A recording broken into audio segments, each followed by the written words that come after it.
Has Laura Spangen endorsed you yet? Laura Spangen has not endorsed anyone yet. So for those of you who don't know, I have 4 or 5, I had 4 or 5, depending on how you count them, opponents. Scott Wiener, the mayor's candidate, Rebecca Prozan, who was Bevan's aide and has been endorsed by Kamala Harris, a guy named Bill Heminger, who's actually to the right of Scott Wiener, and then Laura Spangen, until last week, was in the race. Laura was probably politically somewhere between me and the others. You know, some more progressive, but not, you know, not Milk Club progressive necessarily. And she has left the race and is going to be moving to Houston.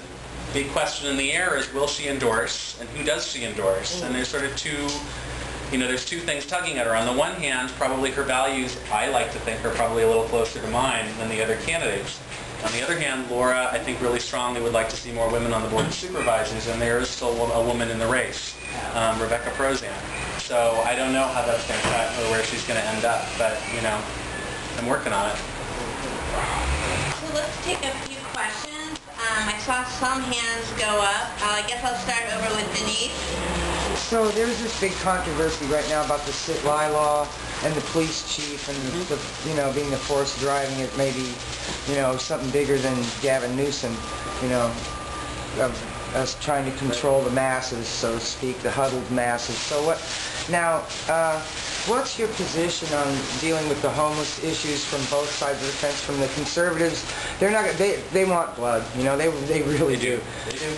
And so, they can't just, even if we beat sit-lie, at the Board of Supervisors, it would probably go on to the ballot anyway.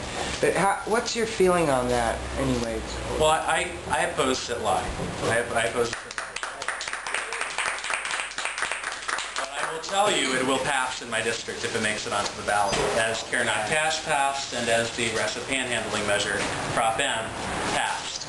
In my district, there are a lot of people who have a lot of compassion about homelessness issues. There are also a lot of people who look out on the streets and they see the sidewalks, or they go to the park or whatever, and they're grossed out and they're not into it, and they're really pissed off, actually. And the sad part is their pissed offness sort of keeps them from feeling their humanity that's kind of under there, right? And I think that people have a reasonable expectation, I think, that government is going to not put them in a situation where they are confronting the kind of need or want that we see on the streets of San Francisco alone. Like, in a decent society doesn't require individuals in that society to face poverty and need as individuals. There should be a collective response, a government response. And unfortunately, because of 30 years of failed federal housing policy and 30 years of failed mental health policy at all levels, we have a huge problem on our streets. What I say about sit and lie is,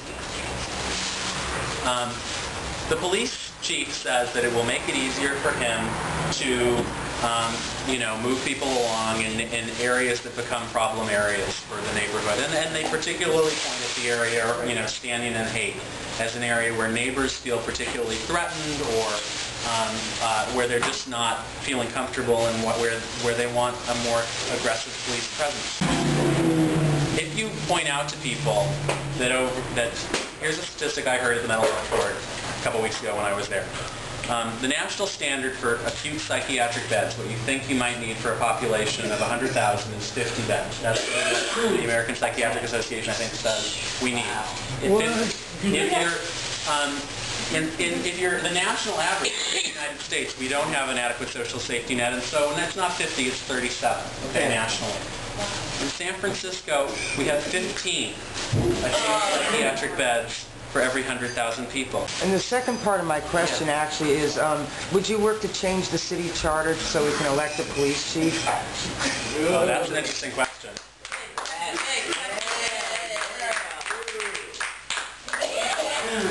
Okay, I'm going to give a political answer on that, which is I want to look at it, right? I would want to see what other cities, if there are other cities that have an elected police chief. So my first reaction is, that's typically an executive function, but I wouldn't be opposed to kind of looking at other things. I don't know on that. Over the last 10 years, we've lost something like half of our acute psych beds from a combination of the big nonprofit and private providers figuring out that mental health is more expensive than they want to pay for. Excuse me. What? What kind of hospital is Laguna Honda? Laguna Honda is a long-term convalescent care facility. It's not. I don't think you would take someone who was being 5150 to Laguna Honda. You go to General, or there's a few private hospitals, but again, those beds are smaller. So if the beds are smaller, sometimes the person who might themselves be going in for assistance, like can't get admitted.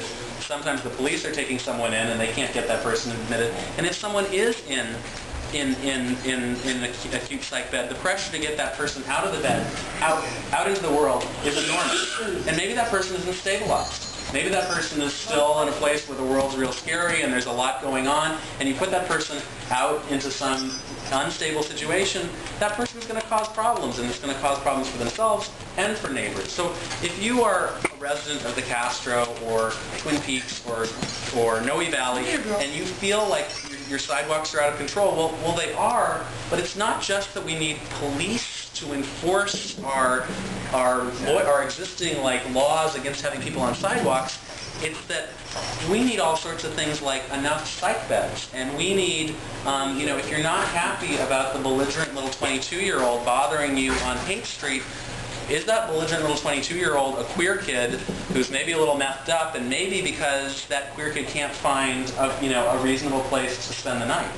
And so there's stuff like that where it's kind of hard to explain it in a quick soundbite to voters, but it's really important to try. My big thing is I come from Texas. I moved here 3 years ago, and out in Texas, people, they look at the Castro as the mythical gay mecca, and I don't believe that. There's a lot of people all over the world that believe that, and when you get there, it's nothing but bars and dildo shops. There's nothing welcoming to people. It's catered to the people that get that 30% extra, and not all of us have that, and when you get here, we end up in the Tenderloin.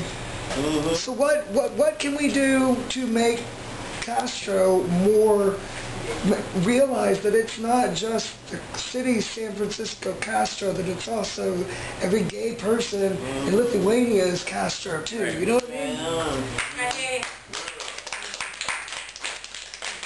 So, there's kind of two problems in there. One is, I think, actually a lack of queer cultural institutions in the Castro, things other than bars and dildo shops. Secondly, there's the reality that 30 years ago, when a queer kid or queer anybody arrives at Market and Castro, and to find one's new life, there's places to go live. 30 years ago, there's pretty cheap housing, and there's 4 or 5 of you can sort of share an apartment somewhere along Castro Street, and that world has changed, right? And so it's no longer like the Castro with the welcome mat. It's more like the Castro with the closed door, and that's a real challenge. And all I can do is pledge to try and work on that. I mean, Bevan Dufty, the sitting supervisor, has done something in terms of working with Larkin Street on a handful of beds for queer youth. Not just for youth, though. But for everybody. But for everybody. That's certainly not an adequate housing response. No. And so anyway, there's a lot to do, and I'll try.